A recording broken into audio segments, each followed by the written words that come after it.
cup at a time. Yeah, this is tea time. Yeah, making a difference. One cup at a time. So be sure to grab your tea, grab a seat, and tune in to Miss Liz. Tea time. Making a difference. One cup at a time. Tea time, yeah. Tea time.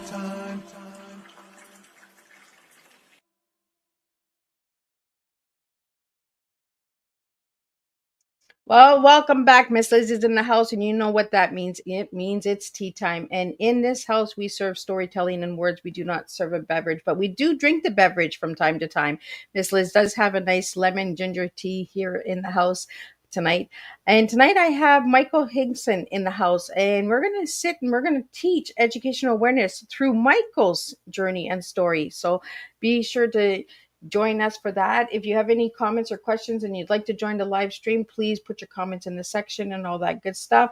And if you'd like to stay anonymous, you can send Miss Liz a message in my Facebook page and I will get those questions out to Michael during our conversation tonight.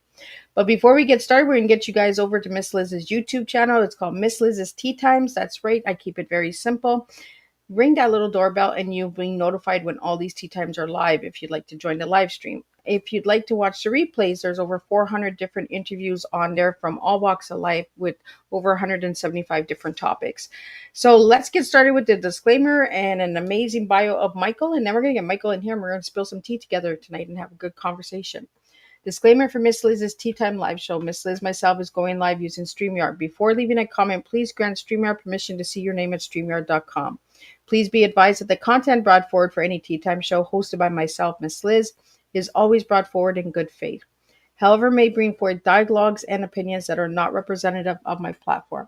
The facts and information are perceived to be accurate at the giving time of airing.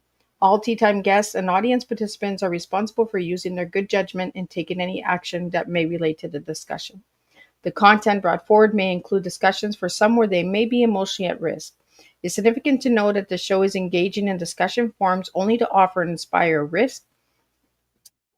inspire awareness and connection and is not providing therapeutical advice. If you have any questions about the disclaimer or the panel's discussion, you may freely contact me, Miss Liz, through my email at bookingmissliz@gmail.com. Moving forward, should you choose to voluntarily participate in tonight's show in any aspect, I myself, Miss Liz, welcomes you. And should you decide that the show is not made for you at this time, I respect those wishes and will see you at a later show at a later date and time. And again, as everyone knows, Miss Liz is closing up the podcast world. We have 2 tea times left, so Michael is my second tea time before the last. Tomorrow will be the last tea time of Miss Liz's podcast.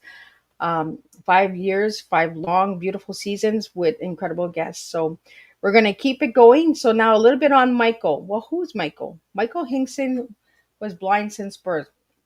Was born in Chicago to supportive, sighted parents who instilled in him a can-do attitude. Embracing life like any other child, Michael rode a bike, mastered advanced math in his head, and learned Braille. At 5, his family moved to Palmdale, California, where he received his first guide dog from Guides Dogs for the Blind, marking the beginning of his adventurous journey.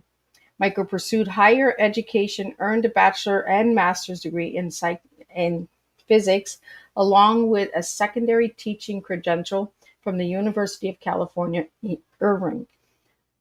He spent nearly 3 decades in high-tech management roles before his life changed dramatically on September 11, 2001. Alongside his guide dog, Roselle, Michael escaped from the 78th floor of the Tower 1 in the World Trade Center. Just before it collapsed, cultivating him into the international spotlight. He began sharing his powerful survival story, emphasizing the lessons of trust, courage, heroism, and teamwork. Throughout his career, Michael has held various leadership positions in prominent organizations, including serving as the National Public Affairs Director for Guide Dogs for the Blind, Vice President of the National Association of Guide Dog Users, and chairing the Earl Baum Center for the Blind. He was also the CEO of the Do More Foundation and currently serves as the Chief Vision Officer for Accessibility. a company dedicated to making the internet accessible for all. An accomplished author, Michael's first book, Thunderdog, became a #1 New York Time bestseller, selling over 2.5 million copies worldwide. He has since published two more books, including Running with Roselle and Live Like a Guide Dog, the latter for focusing on overcoming fear in crisis. Michael has traveled globally, sharing his message with audience ranging from Fortune 500 companies to universities and even former President George W. Bush. He is recognized as an expert on teamwork, diversity, and adaptability technology training, helping organizations embracing inclusion and innovation. As of June 24th, Michael was inducted into the Honor Fraternity Psi Beta Calta. He currently resides in Victorville, California, with his 8 guide dog, Alamo, and his rescue cat, Stitch. For more information about Michael Hingson, you can visit his website, which I'll have across the screen during our conversation tonight, and you'll see his press kit there as well. So let me get Michael in here and let's spill some tea. Welcome, Michael. Thank you. Good to be here. It is a pleasure to have you, Michael. I really wanted to get your bio out because I wanted my listeners and audience to know the incredible journey that you've had right from the get-go to where you are today. Well, thank you. So, Michael, I'm going to take you way back to the little boy, and then we're going to know who Michael is. So, who was Michael as a little guy besides what was in the bio? Well, he was a nosy kid, certainly for part of the time. He was a kid who liked to explore. I was born in Chicago. And when I was 4 months old, it was discovered that I was blind. And when it was determined that I was, the doctors told my parents that they should just send me off to a home for handicapped kids because no blind child could ever grow up to be a contributor in society. And all I would do would be to suck out the love that they even had for my older brother, and that I would really be a problem. And my parents said, "You're absolutely wrong. He can grow up to do whatever he wants, and we're going to give him that opportunity." And they did. And they instilled that attitude in me, I think is appropriate to say as well. So I always liked playing with things.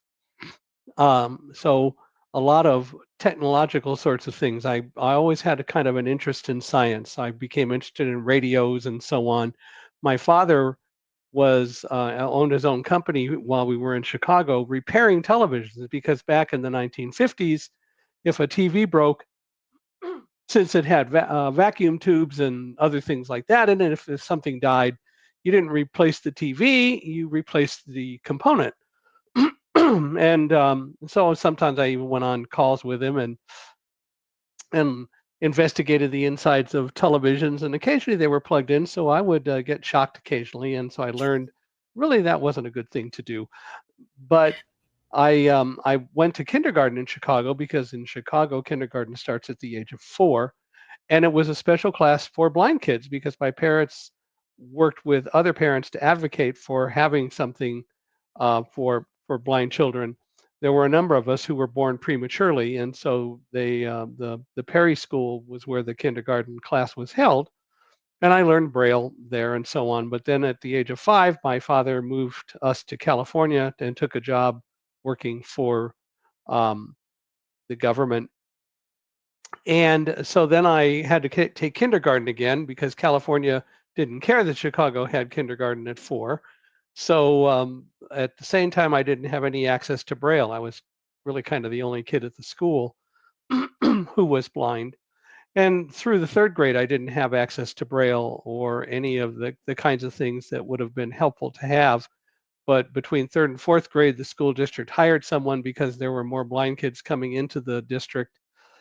And so they hired a woman, Mrs. Hirschberger, to be a resource teacher, and she was able to do things like get me and others Braille books and things like that so that we could more easily participate in class. So I enjoyed doing that and started doing more of that. Still keeping an interest in radio and so on. I joined the Cub Scouts and then the Boy Scouts. And at the age of 14, I got my first ham radio license. My father waited until I could get a license for him to get his license. He was an electronics and electrical engineer. So we got our licenses at the same time, and we did things like set up ham radios at each end of the house, and we would talk back and forth to each other saying, how's the weather where you are? Oh, the weather is great here. How's it over there? Well, it's snowing here, and we're like 50 feet away from each other. And all the other ham operators knew that, so they got a great kick out of us doing it. I went through Boy Scouts and also went through high school. And as you mentioned, I got my first guide dog when I went into high school. His name was Squire. He was a golden retriever. But I continued to have an interest in science.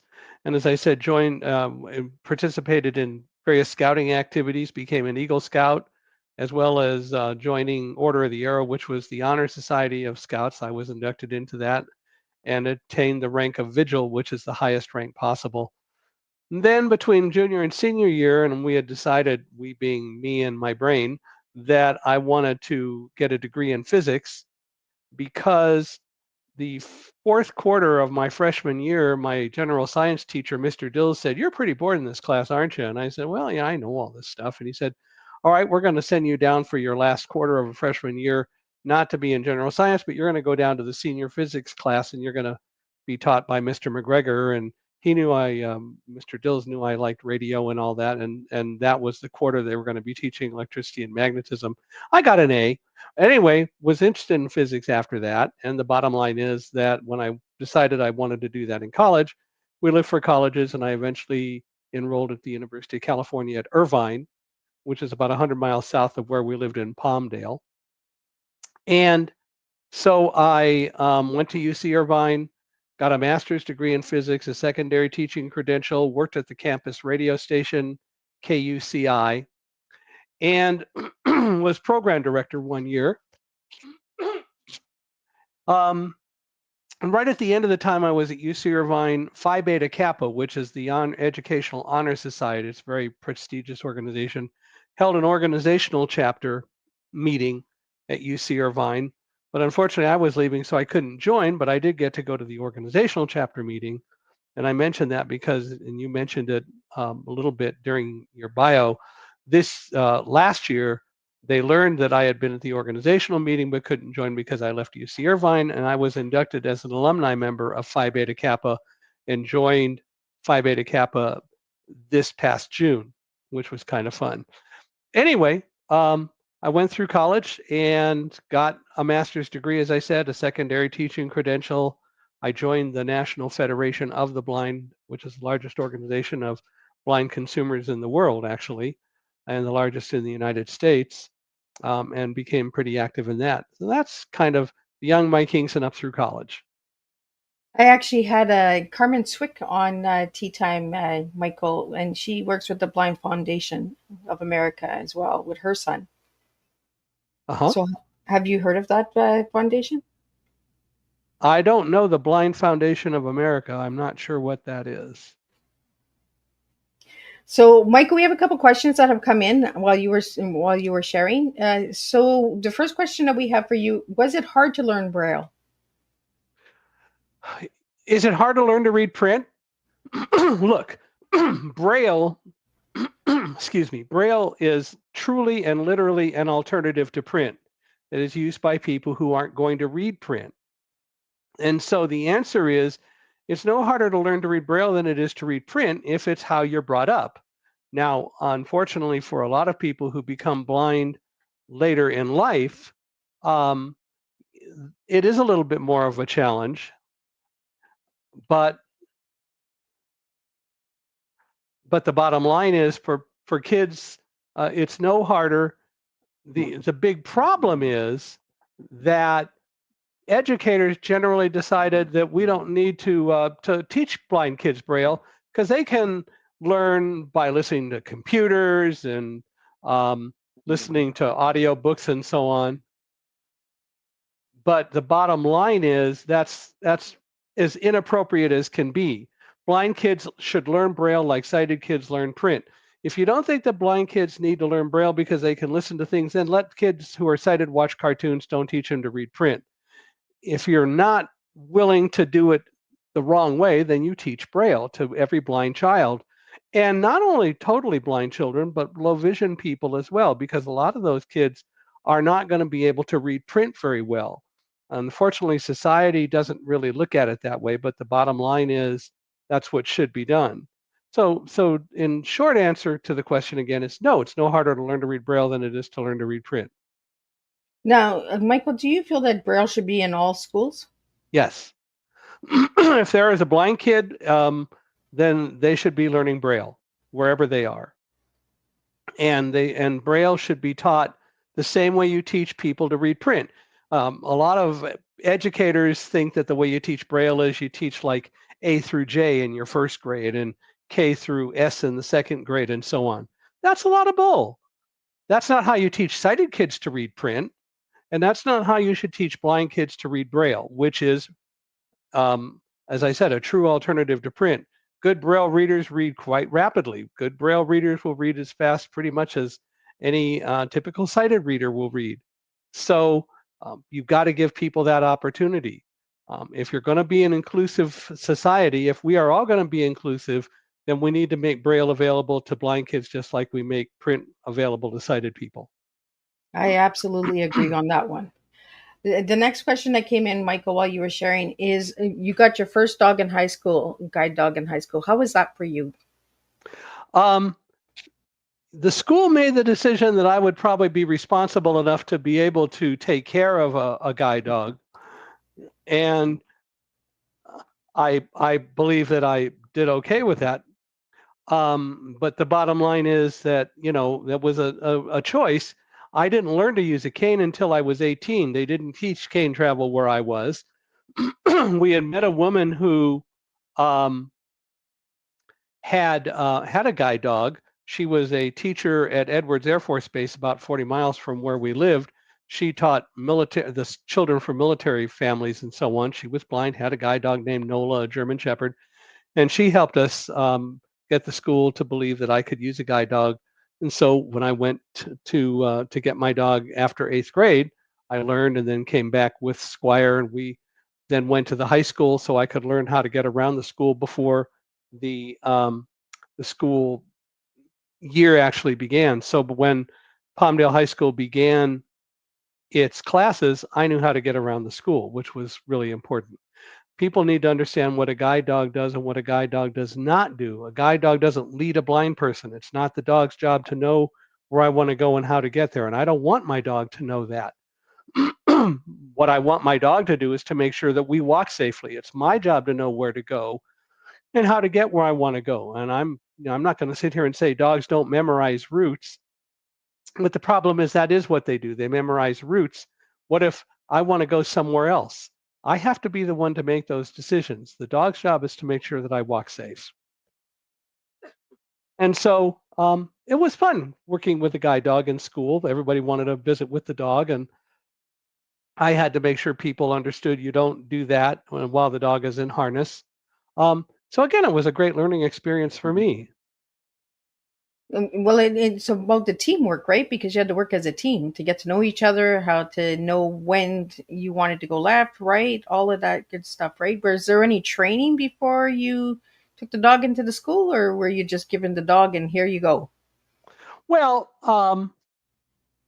what happened was that I went to the school to Guide Dogs for the Blind for training for 4 weeks. And so beyond that, it was my ability and skill to learn how to get around. So what we did after we got back from getting the dog, probably a couple of weeks before school started, my mother and I would go over to the school and we would walk around the school, and I would learn where different buildings were, where different rooms were, and so on. And that way I learned how to get around the school. I learned where the gym was and and other places. And in my new book, Live Like a Guide Dog, that you mentioned briefly earlier, we go through and we talk about lessons I learned from each of my 8 guide dogs, plus my wife's service dog, Fantasia. And in doing those lessons and learning about being resilient and learning how to control fear rather than letting it overwhelm, or as I put it, blind one, we talk in the book about how my mother and I went to Palmdale High School and I learned the school. So kind of go into a fair amount of detail there about it. Wow. So, Michael, you mentioned had 8 guide dogs, correct? Correct. So, has I each got my first guide dog in 1964, and I've had guide dogs ever since. dog been different? Oh yes, every dog is different. Dogs have personalities just like people have personalities, and the school's job is to try to match dog personality to person personality and to the needs of the person. And so I think they do a good job of that. But yeah, every dog is different. Some are more well confident, some are less confident, some are more um, passive in nature, some are more hesitant, some are more willing to just step right out. Some are more easily distracted than others. I mean, you could go down a long list of different things that make the dogs unique. So, Michael, now let's go down the journey of what changed your life, impacted your life to where you are a motivational speaker in today with Thunderdog. Let's talk about Thunderdog and how that book came about. And I believe that dog's name was Roselle. Roselle, yes. Roselle. Roselle, Roselle. Well, as many people may know, and I'm sure there are those who don't, I worked in the World Trade Center on September 11th, 2001. I was the Mid-Atlantic region sales manager for a computer company, and I had been hired to open an office, and they ended up doing it in the World Trade Center because we got a great deal on office space. And so when the buildings were attacked, I had spent a lot of time learning all I could about the complex, learned where different places were, learned all the emergency evacuation procedures, learned everything I could about the complex.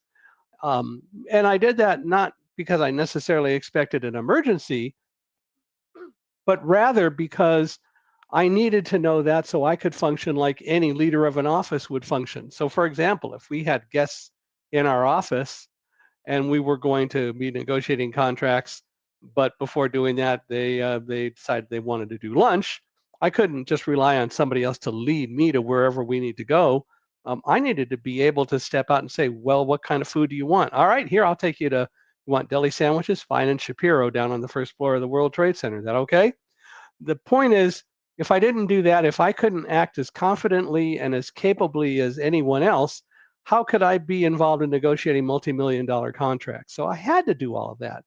That was part of what I needed to do. The other part about it is, since I learned all that, I didn't have to rely on signs if there were an emergency, which of course there was.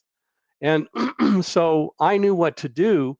And that had created a mindset in me that, in fact, took over on September 11th so that I knew what to do and I didn't have to worry about it. And so the result was that I could walk confidently down the stairs. Was I afraid? Sure, like anyone else. I didn't know what was going on. And people say to me all the time, well, of course, you didn't know what happened because you couldn't see it. I love sighted people who don't know what the heck they're talking about. I hate to be so blunt, but true. The reality is that the airplane hit 18 floors above us on the other side of the building. And the bottom line is that the last time I heard, Superman and X ray vision are fictitious. And so nobody could see through 18 floors of steel, rebar, and concrete from our office. And going down the stairs with hundreds of other people, no one knew what had happened. The only thing we figured out was an airplane probably hit the building because as we started down the stairs, I began smelling an odor. And after about 4 floors, I realized that I was smelling the fumes from burning jet fuel because I did a lot of traveling even back then through airports. And I observed that to the people around me, and they said, "Oh, you're right. That's what it is. That's what we're smelling. We must have been hit by an airplane." But the bottom line is, no one knew. Had nothing Wow. to do with blindness. Absolutely. And the ignorance, right? Well, it's the problem is people don't recognize that every person on this planet has a disability. Sighted people have just as much a disability as I do. The problem is that they don't recognize it because Thomas Edison invented the electric light bulb, which, especially with the incredible amount of light on demand that's available to people today, covers up their disability, which is light dependence. The lights go out, you don't have an immediate access to a smartphone or a flashlight or something like that, you're in a world of hurt if you're sighted. Mm. Doesn't bother me a bit. And there are a whole lot more sighted people than blind people. I understand that. But sighted people need to start being held to a higher standard of saying just because somebody's different than us, it doesn't mean that they're less than us. So disability does not mean a lack of ability, although my diversity friends try to convince me of that because they say it begins with dis. And my response is, yeah, well, so does decipher, discern, and discrete as examples. They begin with dis, but Yeah. they're not a lack of. So the bottom line is disability is a characteristic that everyone has. It's just that it manifests itself differently for different people depending on what their gifts are. And we've got to start getting to the point where we recognize that so we don't view somebody who's different than us as less than us.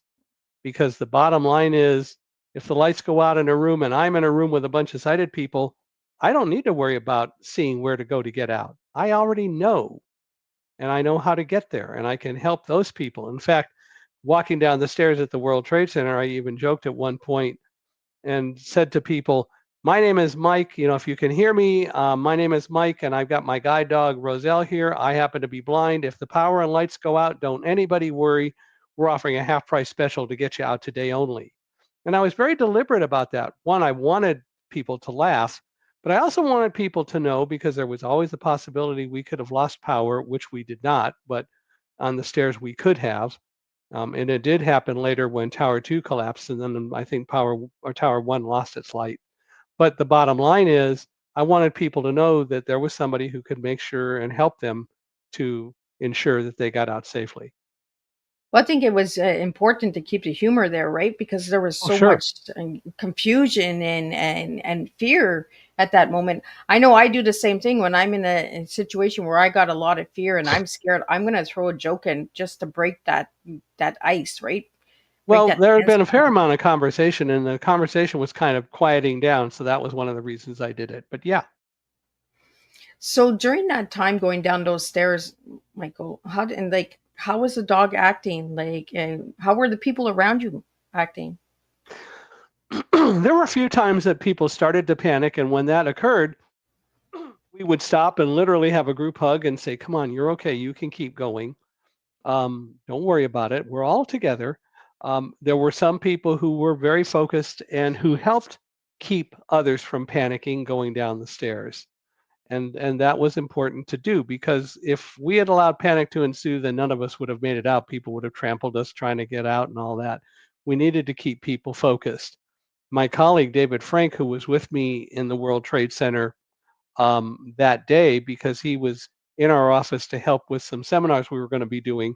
David at one point finally said, Mike, we're going to die. We're not going to make it out of here. And I just said back to him, stop it, David. If Roselle and I can go down these stairs, so can you. And I snapped at him deliberately because I needed to get him to focus. And he told me later that it did. And then what he did is that he decided he was going to walk a floor below me and shout up to me everything that he saw because that was his way of taking his mind off of worrying and fear. And so he did that. But there was another aspect of him doing that that people don't talk about nearly so much.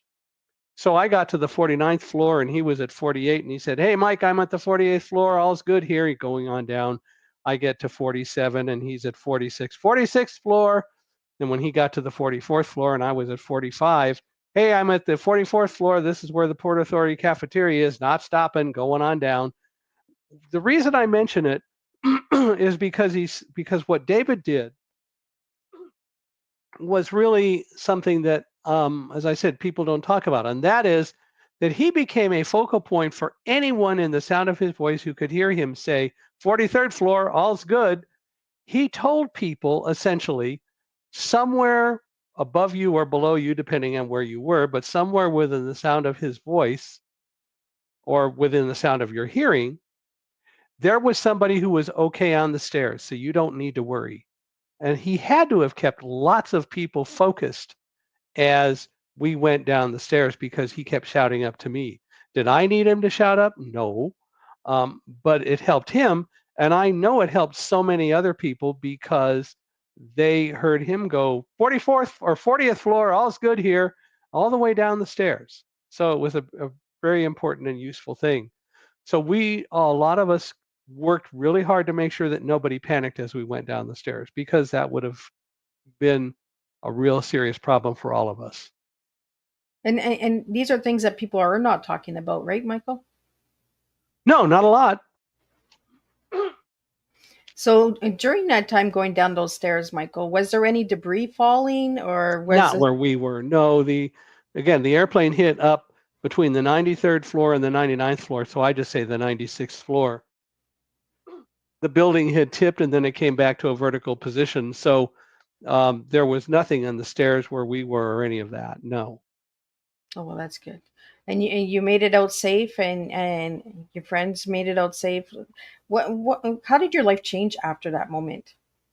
Well, um, it the first thing I would say is it validated everything I believed about my abilities and about what blind people could and couldn't do, because we made it out, and we made it out because I followed all of the things that I had learned and put all of that learning into practice.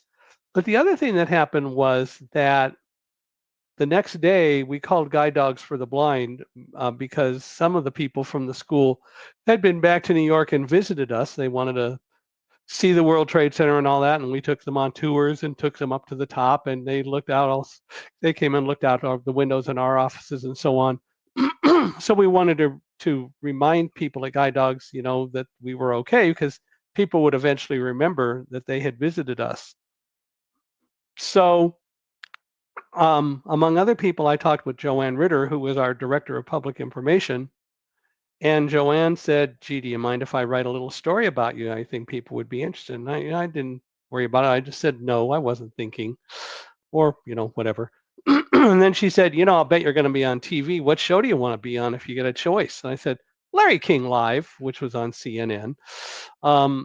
And so several things happened. By Thursday, the media had gotten the story. And on Friday, the 14th, I had the first of 5 interviews on Larry King Live.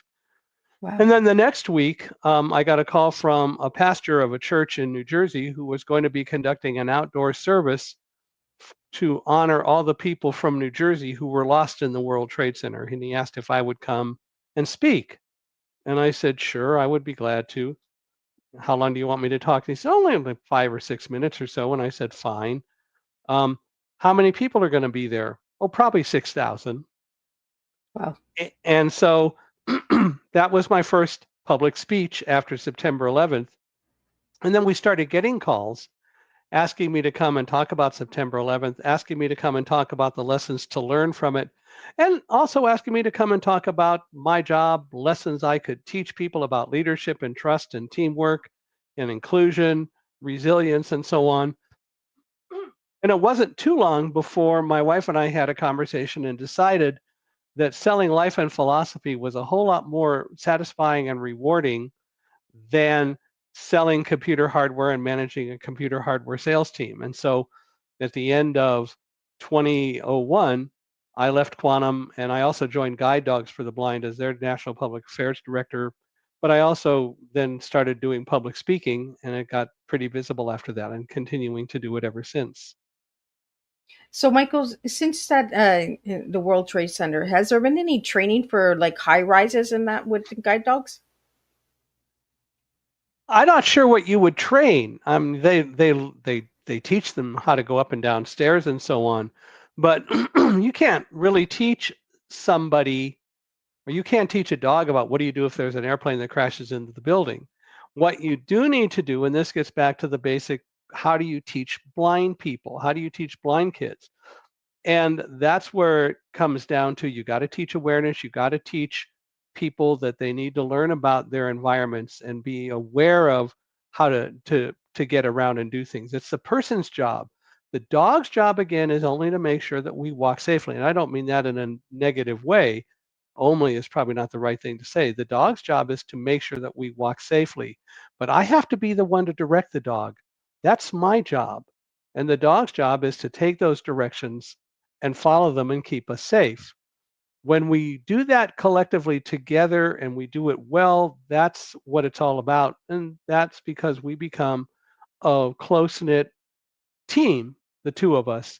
And so it doesn't matter whether it's a tall building or not.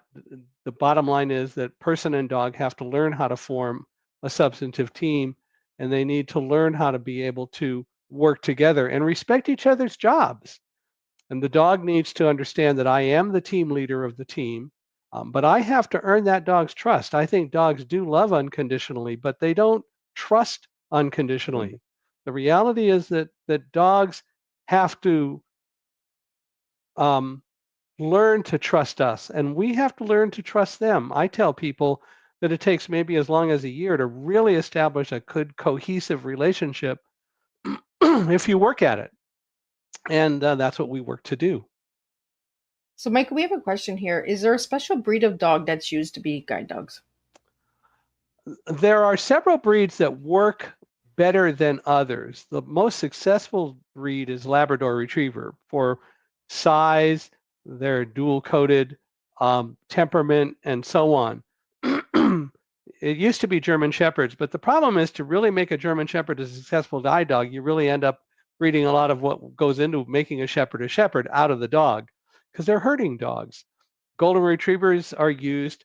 They tend to have more skin allergies and a little bit more sensitive in that regard. So labs are the best.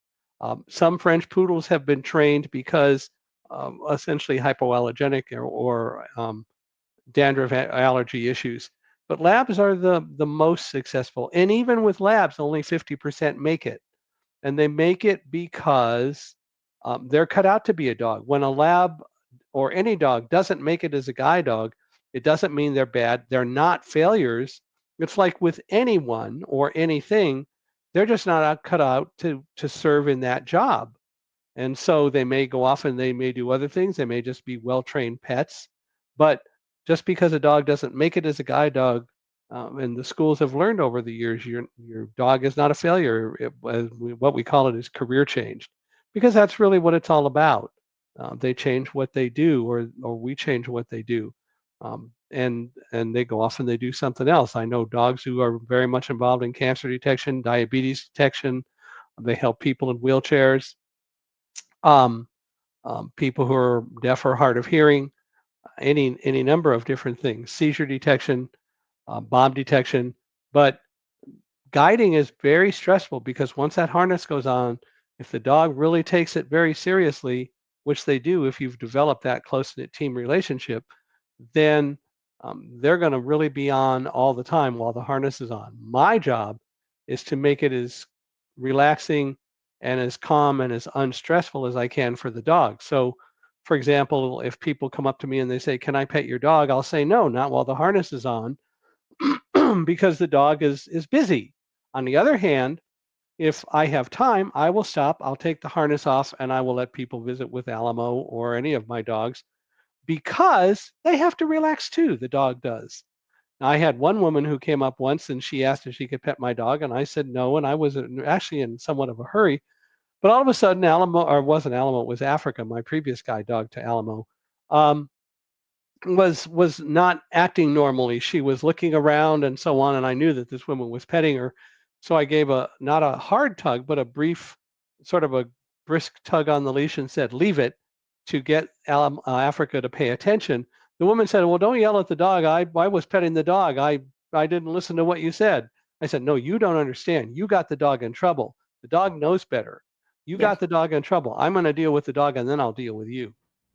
Yeah. Well, that's it, right? They're working. They're a working They're dog. working dogs. Now, if children come up and want to pet the dog, I don't care what time I do or don't have, I'll always stop and take the harness off because too many parents say, "Oh, don't pet that dog, it might bite you," and all that. And I always want kids to get a good feeling about the dog. So I will always let children pet the dog, but only once the harness comes off.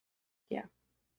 I Well, went I went to New York last month and spoke to a lot of seventh and eighth graders. Actually, 21 different social studies classes over a 3-day period. And at the end of each class, we let people come up. I took the harness off, and Alamo was ready to go visit everybody. Had a good time. so, Michael, what got you into writing books? So in 2002, Roselle was honored at the American Kennel Club Canine Eukanuba Dog Championship. It was a dog show. And while there, I met George Berger, who was the president, who was the publisher of the American Kennel Club Gazette magazine. And he said, "You ought to write a book." And I said, "I hadn't really thought about it." And he said, "Well, you should. People would read it." So I went home and I started taking notes, and he said, I can get you hooked up with some people. And he did, but they wanted a business book. And I didn't want a business book. I wanted a book that people would generally be able to read, not just for businesses. And so in 2010, I had been taking notes. And as I tell people, I had like over a megabyte worth of notes on my computer. And I got a call one Sunday afternoon from a woman named Susie Flory. And she was writing a book called Dog Tales. It was going to be 17 chapters, each one about a dog and things that they had done, famous dogs. And she wanted to include Roselle. And she said, would you tell me your story? Well, I had time and I told her the story. And after we were done, there was this pause. And then she said, you ought to write your own book. She still said, I want to put Roselle in, but you need to write a book and I want to help you do it.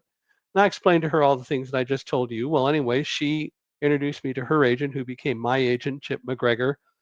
And we told him what we wanted to do. And he said, well, I just don't want a 9/11 book because there are too many of those. And I said, good, I don't want a 9/11 book either. This is what I want. I want to teach people about blindness. I want to teach them about guide dogs. I want to tell my story and get people to think and learn. Well, he said, okay, send me a proposal. Well, we wrote a proposal, Susie and I. We sent it to him. We got a call. He's bouncing off the walls. He loved the proposal. And within a week, he had sold it to Thomas Nelson, which was the largest publisher of Christian books, and which now is part of HarperCollins. So we wrote it, and it was published on August 2nd of 2011. And the next week, we got a call from the people at Thomas Nelson, and they said, we got to tell you something. They were sounding all unhappy and all that. And I said, okay, well, what? And he said, well, we've got to really sit down. We need you to sit down. We don't want to tell you while you're standing up. And I said, well, Karen's sitting down. Karen, by the way, my now late wife, was in a wheelchair her whole life. So of course she was sitting down. And they said, no, you got to sit down. So I said, I was sitting already, but so I said, okay, well, actually, I'm sitting down.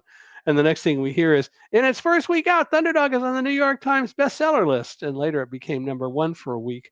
But it was a bestseller in its first week, and it was on the list for 13 weeks.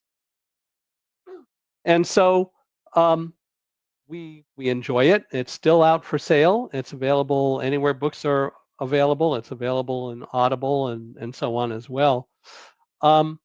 And it tells my story not only of being in the World Trade Center, but really how I got there with all the lessons and things that I learned in life. So I hope people will get it. If they do, I hope they will then go to Amazon or read it and review it because or read it. It's important that we get as many reviews for Thunderdog as we can to want to keep it going, and as well as my new book, Live Like a Guide Dog. But I hadn't really thought of myself as being an author, but 2 years later, Susie Flory convinced me that I ought to write a children's version. So she introduced me to a woman who writes children's books, and we collaborated on Running with Roselle, which is really a story of Roselle growing up and me growing up and how we met and so on. So it's not really a September 11th book so much. But then when the pandemic occurred, I realized I'd been talking for 19 years about the World Trade Center and talking about teamwork and so on in my life. And I had talked about being focused when I went down the stairs, but I never taught other people how they could learn to control fear and to learn to recognize that fear is a healthy thing if you use it, and don't let it blind or paralyze you or overwhelm you, but rather teach you that you can use fear as a very powerful tool to keep you focused. And so another friend of Susie's and I met, and we collaborated and wrote Live Like a Guide Dog, True Stories from a Blind Man and His Dogs about being brave, overcoming adversity, and moving forward in faith, which is really all about lessons I learned from my 8 dogs and Fantasia, my wife's service dog, that I use to understand and control fear and to live my life and live a more focused, calm life. And so it was published in August of this year, and it also is available anywhere books are available. So, Michael, how did you get the title Thunderdog? I didn't. The marketing people at Thomas Nelson wanted to name the book that. I wanted to call it Forward because that's the first basic command of a guide dog, but they really liked Thunderdog, and they felt that a lot of bookstores were going to put it in the animal section in addition to other places. So I said, okay. And obviously it's worked really well. So, Michael, out of all the dogs that you've had, which one has been the one that gave you the most challenge? Oh, that's really hard. They all do in their own way, but probably the one that was the most challenging was my sixth guide dog, Meryl. Like Meryl Streep. Meryl only worked about 18 months and then she became afraid of guiding. She just became hesitant. The problem with Meryl was, as I discovered fairly early on, I would describe her as a type A personality. She couldn't leave work at the office. When the harness came off, she still had to follow me around and focus. She wouldn't play with the other dogs. And literally, she let stress overwhelm her. Oh, So that wow. was probably the biggest challenge. So, Michael, I want to talk to you about the bond of human and animal, because that's something that you speak about as well. Uh, so, tell us a little bit about the importance of the bond between an animal and human. As I said, the fact is that dogs don't trust unconditionally. I think they do love unconditionally, but they won't trust you. Um, and that's what teamwork is really all about. They have to, or we have to earn their trust, but they also have to earn our trust. And for pet owners in general, you should really focus more on learning how to communicate with and interact with your dog. Don't just think of it as some dumb animal and you let it run around the house or you tie it up or whatever. Dogs are very bright. They have a lot that they can do to add to our family. And the more we treat them like team members in the family and family members, you don't feed them a bunch of junk food. You got to be disciplined. Dogs love to know what the rules are. They want to know what you expect from them. And when you are communicating that in a positive way, um, like when the dog does what you want, you tell it it's good, you reward it. There are a lot of different training techniques to do that. You don't beat up on a dog when it misbehaves. You reward good behavior. So it's kind of operant conditioning sorts of things, if you will. But if you do it right with positive reinforcement and you're consistent, you will gain a very loyal friend. And that's what the bond is all about. It's just like creating any close-knit team. The difference between dogs and people, as I said, is that dogs don't trust unconditionally, but they're open to trust, which is something that humans generally aren't because we think everybody's out to get us, or we think that in the world everybody's got their own hidden agendas. And so we're not open to trust. We're not willing to say in various ways, I'll trust you, but if you trust me, but you have to earn my trust. It's not something you just get. Um, and people who do that well, however, do find that they can develop good trusting relationships. And so it is with dogs. Dogs, as I said, are open to trust. And if you develop that relationship, it's a great thing. And you'll find that, in fact, you can get very loyal friends who will stick with you all the time. So, Michael, I want to talk about the skill toolboxes, preparing the skill toolboxes. What's that about? That is all about the reality is we all have gifts, we all learn things. And what we really need to do is to understand our own selves, understand what gifts we have, understand how to use them. One of the things that I advocate and live like a guide dog, especially, is self analysis, being intrinsically involved in analyzing every day. How did this go? How did that go? Why was I afraid of this today? What do I do about it? And really look at what goes on every day. What went well? How could I have made it better? Taking the time at the end of every day to really look at what happened and thinking about it and admitting to yourself as you're thinking about things what worked and didn't and why and so on, you will develop a much stronger, as I put it, mind muscle that will help you understand the skills that you have. And when you understand those, you will learn more about how to use them, how to possibly lead other people, how to do your job better, how to focus better, and you will discover that in reality, you're more unstoppable than you think you are. Absolutely. And I love that I found the skill toolbox on you, Michael, because my first email was called the toolbox tea party. So I like toolboxes because it's what we put into our boxes, right, and how we interact with individuals as well. Well, and really that comes out of a speech topic I have. The title is Thinking Outside the Box Isn't Always the Best Approach. You need to learn how to use your inner toolbox. Yeah. And so it is a speech that I give. I'm in fact going to be giving that talk in Texas in February, late February, I think it is. No, that one's going to be in April. But the bottom line is that we all have tools, we all have gifts, and it is okay to recognize that maybe you don't do some things as well as other people. Can you learn to do them? You can certainly explore that.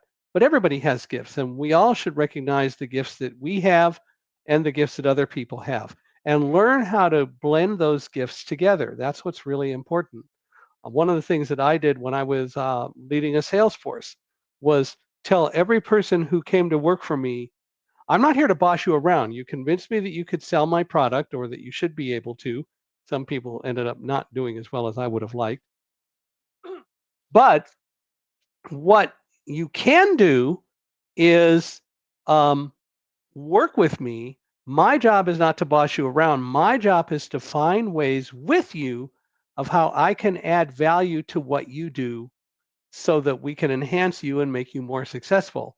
So we have to look at the gifts that I bring to the team and the gifts that you bring to the team and blend those together to enhance what you sell in terms of how successful you are and so on. And when salespeople really got that, they were very much more successful because they learned how to work off of what I knew and what I could do and use the skills that I had as opposed to the ones that they had.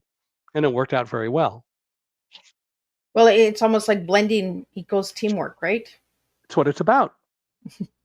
But So my job isn't to boss people around. As I said, my job is to enhance you and add value to what you do. We're a team of two, not one. Absolutely. Well, that's what teamwork's all about, right? It's two, not just one. There's no I in team. That's right. Well, for me, it's T and me equals a team. There you go. So, Michael, I want to talk to you a little bit about the foundation that you have for Roselle. It's called the Roselle Dream Foundation. Roselle Dream Foundation. Yeah, actually, we've pretty much discontinued it because it's been hard to really keep it going because other things have demanded more of my time. So we haven't really done a lot with Roselle's Dream Foundation of late. We set it up to be able to provide technology for blind kids who couldn't get it in other ways, and we did some of that. But we haven't really focused a lot on the foundation lately because other things have been going on. Pandemics and other things that have kept me busy, So, Michael, you also have a podcast. Do you want to share a little bit about that podcast so my listeners can jump over and check out your podcast? I work with a company called Accessibe, Accessibe. Accessibe is a company that makes products that help make the internet more inclusive and accessible. And so expanding range of products. It isn't just one.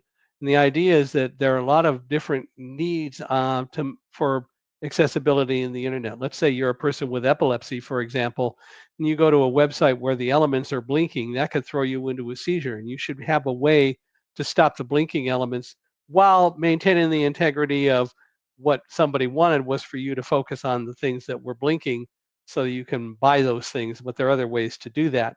Anyway, when I joined Accessibe in January of 2021, the founder asked me what I was doing at the time because it was the pandemic. And I said, well, I'm learning about podcasting. He said, funny thing, we'd really like a podcast for Accessibe. And I said, what do you want? And he said, I don't really care. I just want a podcast that will help people see that we're part of the world.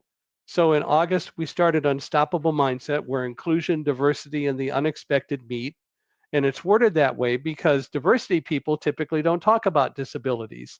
If you talk to the average diversity person, they'll talk about DEI as being gender, race, sexual orientation, and so on.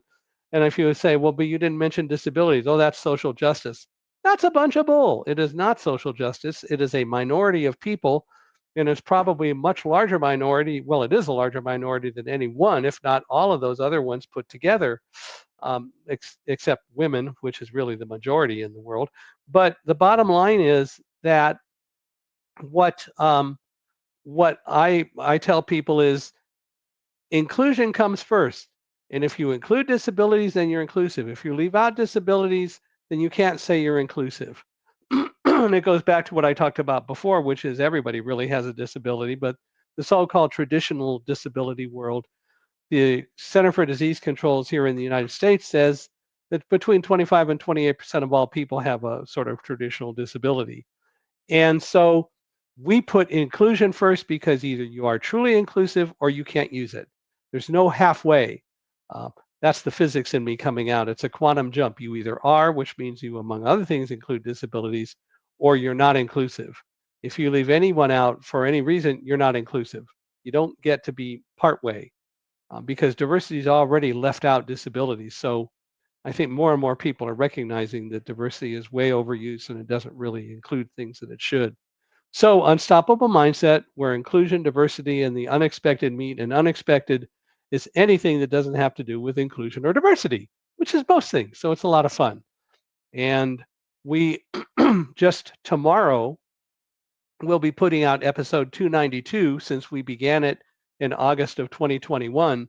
In 2022, it got so visible on LinkedIn, so many people were asking us for opportunities to come on that we went to 2 episodes a week. So we're having a lot of fun with it. Well, that's cool. And when does that play, Michael?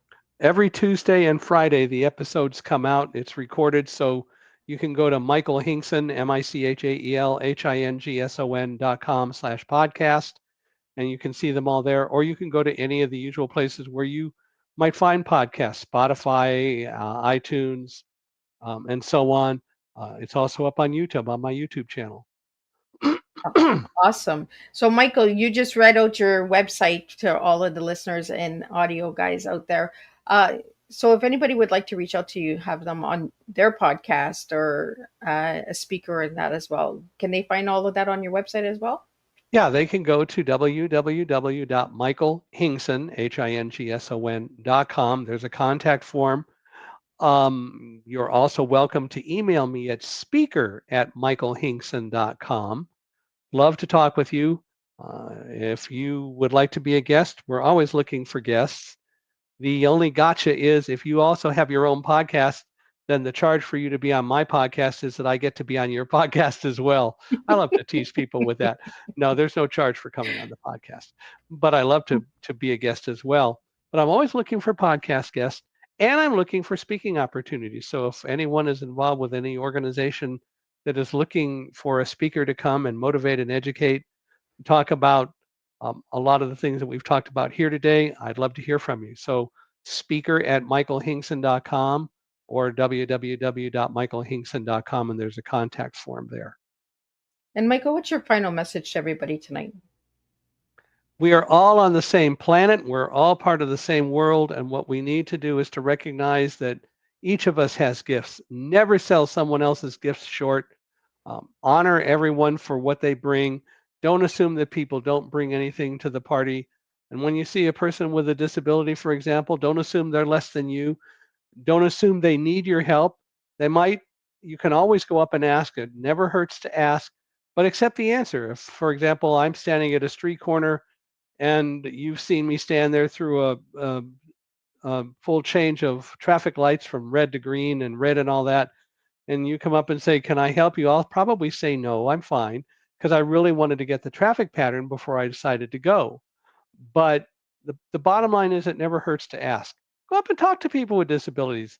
I've seen too many parents who say to their kids, "Don't go talk to that man. He's blind. You don't want to talk to him, or his dog might bite." That's just, none of that is true. Don't fear something just because you don't know anything about it. Go up and be inquisitive and ask. Life is an adventure. We're all in it together. And it's most important that we accept that and that we live the adventure to the fullest. Well, thank you so much, Michael. It was a pleasure having you on Teatime and sharing your story and getting your books out there and all the incredible work that you've done. And your story, your personal story, is truly inspiring. I want to thank all the listeners and viewers who have tuned in and shared your questions and comments. Wendy, thank you for joining us in the studio tonight. She's also a past Teatime guest. Check out her Teatime as well. She was on Teatime twice, I believe, in season 5 and in season 2, if I remember right. And I really want to thank all of you guys for tuning in to Miss Liz's. Tomorrow is the final show for Miss Liz's podcast. If you want to check out any of these podcast episodes, you can check out Miss Liz's YouTube channel or the multiple platforms that Miss Liz is carrying the platforms on. All of these Teatime will be repurposed and reshared out throughout the year of 2025. So be sure to check those out as well. Stay tuned. We are going to make a difference, and we'll be back on at 3 p.m. Eastern Standard Time tomorrow for the last Teatime, and on December 19th at 7 p.m. Eastern Standard Time till 9 p.m. we have the reunion show that will be taking place, and over 50 plus guests from all different seasons will be joining Miss Liz to share their farewells and memories and moments and all that good stuff. So that'll be an entertaining night as well. Big shout out to Mickey Mickelson from Creative Edge for giving me Michael and for giving me over 100 guests in the last 5 years. So thank you for that, Mickey, as well. Check him out as well. And who knows? A bunch of people might tell you can't give up the podcast. Just keep in mind.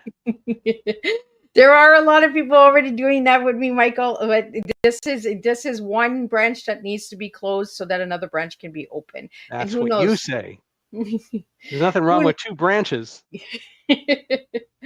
Or we create a new branch, right? Right.